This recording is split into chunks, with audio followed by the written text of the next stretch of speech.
Thank you for hosting us, and let me join many Kenyans who are celebrating the win by Kenyans. It is not a mean feat for them to attain some of the positions they did. 7 gold and overall 11 is something that is worth celebrating. You realize the next country, which is Canada, was far number 3 with only 3 goals.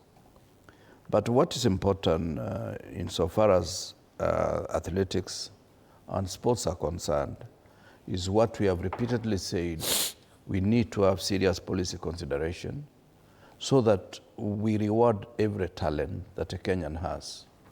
In so doing, I expect the monies that they will have won in this athletics competition is not going to be subjected to taxation. I say so because in many countries, sportsmen and women earn some kind of retirement package from the effort of theirs throughout the period they are in athletics competition.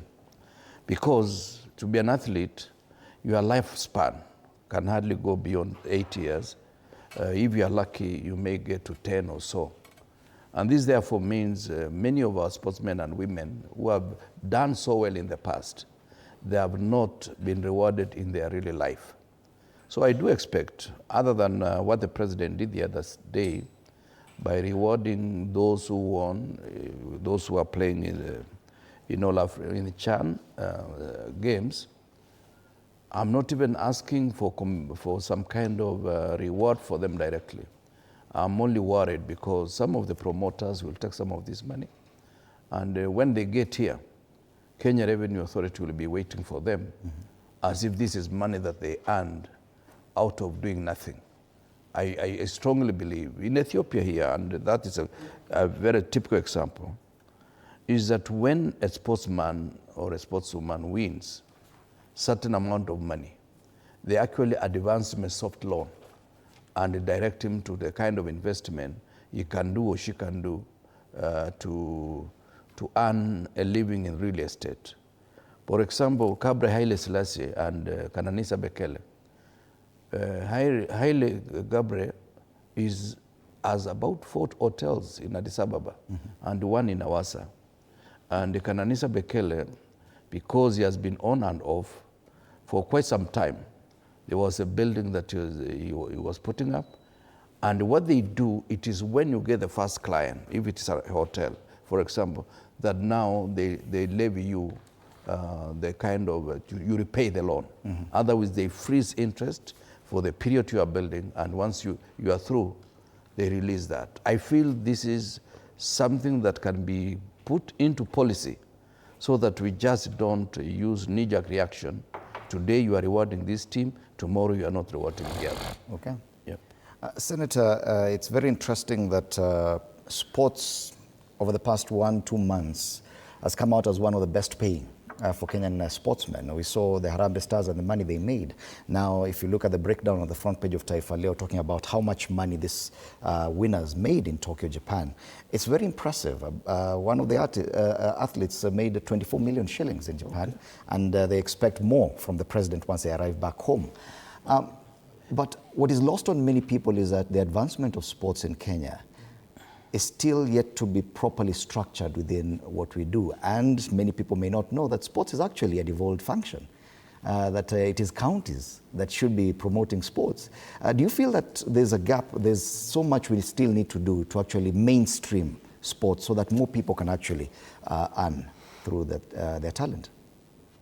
First of all, I want to congratulate the team that was in Tokyo. We are so proud of you. One of my favorite athletes that we watch as a family is Faith Kipyegon. So there was, in one race, I think she got friendly fire from one of our own when she was peeped and she became second, and we were a bit sad. But we are happy to see that she also went on to meet to win the 1500 meter gold. Yeah, so I believe the president will also show our appreciation as a nation like he did for the football team. I'm particularly proud of this president because he has really come out to boost sports. For the first time, we have a president who has really gone out of his way to show that actually there is a way that our young people can earn a living.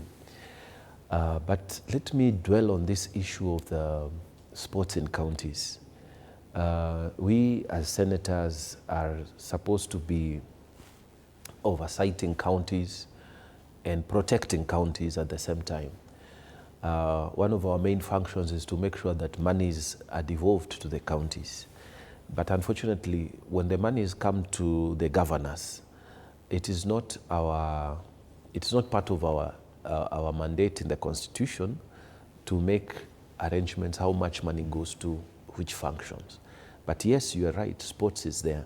Unfortunately, most governors would put money for, first of all, salaries and recurrent expenditures, and then the development vote is very little, as usual. And they would put it maybe in agriculture, whatever, their priority project. But then when you come to sports development in counties, it's just not in my own county in Tana River, but across, the budgets for sports development is very low. It's very low. And in my own county, we have some teams that are they're playing in second division. And every time we are doing fundraising. And I remember the last one we did was last month when we had our own minister, Salim Mvurya. I invited him to come and support one of our big teams in the second division.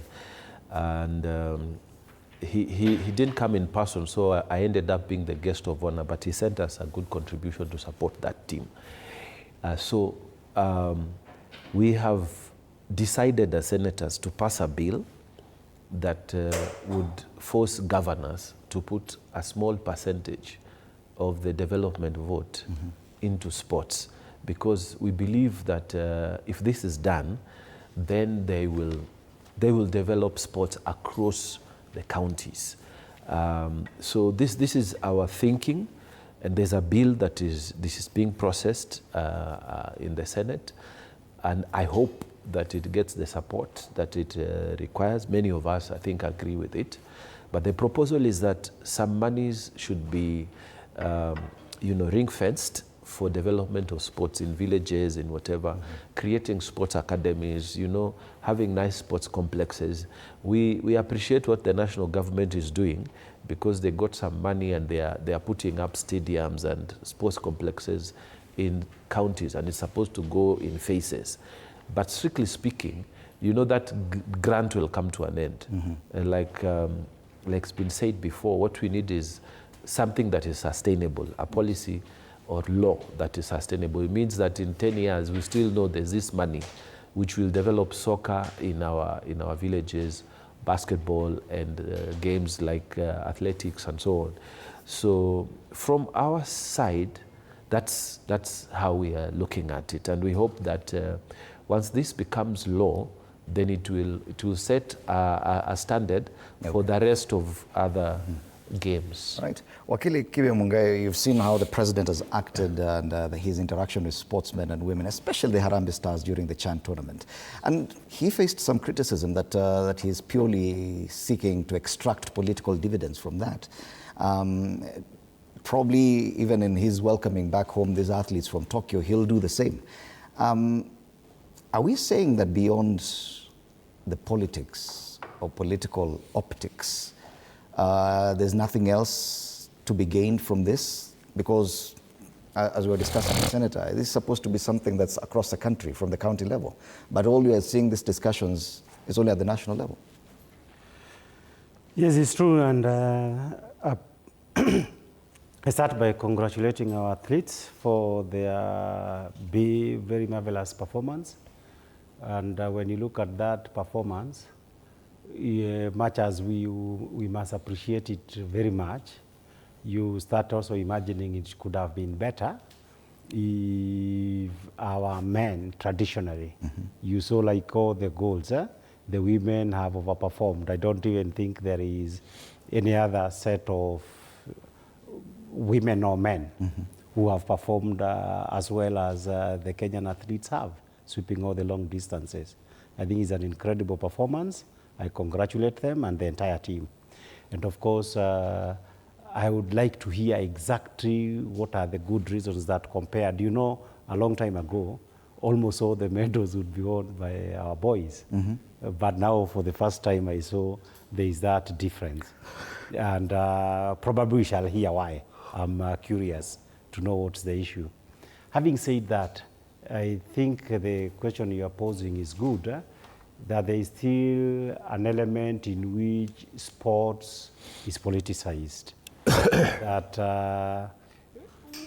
mashinani, when you go to your home county, you witness like when people want to vie for position, they start sponsoring football teams all over. Football is usually the main one. And at the national level, the politics could be played on a higher mode, probably with more money. I think policies would require that there is an organized framework under which all the sports, whether they are the popular one and the vote-bringing ones like football or any other, that the sports is catered for. For me, two things. Number one, it is time probably that governments, both at the national level and at the county levels, were to realize or realized that sports is actually an industry. You can generate a lot of employment, and you can actually be able to generate a lot of money. For example, to date, you wonder why it has been beyond the imagination of even a single governor to say, instead of having this disorganized, haphazard way of football, why would it be so difficult, for example, for a county like Murang'a, to say, you sponsor a team which is called, for example, Murang'a County Football Club. And then you try to sponsor it. And you know that would have a very serious impact. At the national level, you have devolutions conference, which as some people are joking, people come with a few jugs of honey and others dried fish. Why can't you have probably inter-county games? And inter-county games, now if you say it's football, it's athletics, I think that would be the way to go, both in terms of making it competitive and in terms of ensuring that when you bring this competition, it becomes necessary now for some investment to be put into sports. Because as of now, it's a backwater kind of thing. Nobody treats it seriously. Finally, is the issue of law, which I think is important I mention. In 2013, the Sports Act was passed with a view to ensure that it complies with the new constitutions. The basic issue about the Sports Act was to ensure that national sports associations are organized around county levels. That is in terms of representation. But the biggest challenge, and I'm saying that because we have been involved in some case up to the Court of Appeal, which could also go to the Supreme Court, is that you are still having a challenge where you are saying, like Athletics Kenya still wants to remain the old Athletics Kenya that would be run by the army, the police, and a few groups around North Rift. And the sports is yet to be nationalized, so that you can now have it as a true national sports.